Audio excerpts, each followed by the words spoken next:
Look at these pictures. These are of a decisive leader giving clear instructions to his team.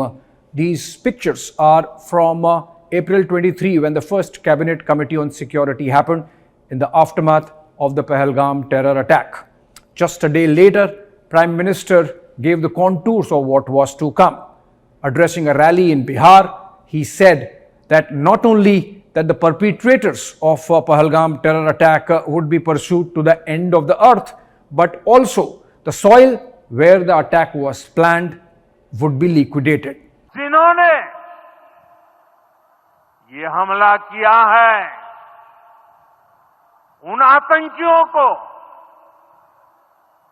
और इस हमले की साजिश रचने वालों को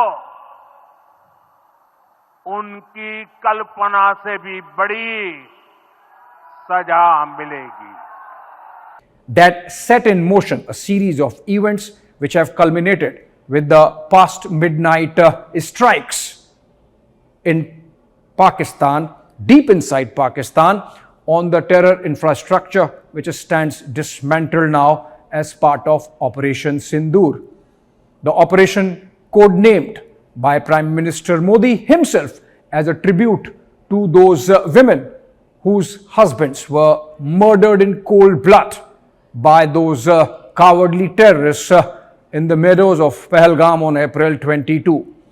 Prime Minister, of course, behind the smoke screen of normalcy, was guiding the team of India's national security architecture led by NSA Ajit Doval and of course the security forces, the chiefs of whom individually met the Prime Minister with all the options that could be exercised. A go-ahead was given for Operation Sindur during the second Cabinet Committee on Security meeting which happened on April 29. Now look at Prime Minister's engagements.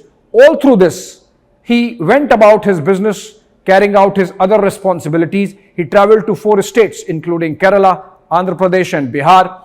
He engaged with world leaders, including hosting one President of Angola in New Delhi. He spoke to at least a dozen world leaders, from US President Donald Trump to President of Russia, Vladimir Putin, among others, and impressed upon them the fact that this time Pakistan could not be allowed to let go of the hook.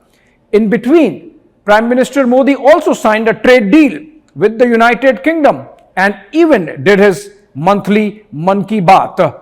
If all this was clearly aimed at foxing Pakistan with an air of normalcy on the Indian side, maybe our purpose was achieved, because Prime Minister, when he did this third CCS, where he was briefed about the success of Operation Sindur, of course, after overnight having overseen for himself, beginning with the evening, he was situated in what is called the Situation Room within the Prime Minister's office complex at 7 LKM, having overseen the entire exercise minute to minute with the rest of the national security team.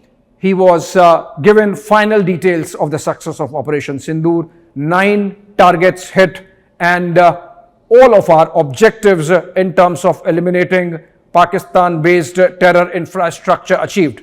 Operation Sindur was launched by Indian Armed Forces to deliver justice to the victims of Pahalgam terror attack and their families. 9 terrorist camps were targeted and successfully destroyed. Over the last 3 decades, Pakistan has systematically built terror infrastructure. It is a complex web of recruitment and indoctrination centers, training areas for initial and refresher courses, and launch pads for handlers. These camps are located both in Pakistan as well as Pakistan-occupied Jammu and Kashmir areas. Some of the well-known training camps are located, as you can see on the screen. They are distributed from Savai Nala in the north, counting to approximately 21, ending at Bhavalpur to the south. And role of these facilities in perpetrating the terror activities. The locations were so selected to avoid damage to civilian infrastructures and loss of any civilian lives. Prime Minister, of course, congratulated the defense forces, instructed the defense minister to be with them in the soonest possible time at the borders, while all this exercise might still be evolving, Operation Sindur's success gives us an idea of how the Prime Minister thinks, how he has evolved India's national security position when it comes to hot pursuit as a policy, institutionalized when it comes to dealing with the cross-border terrorism emanating from Pakistan.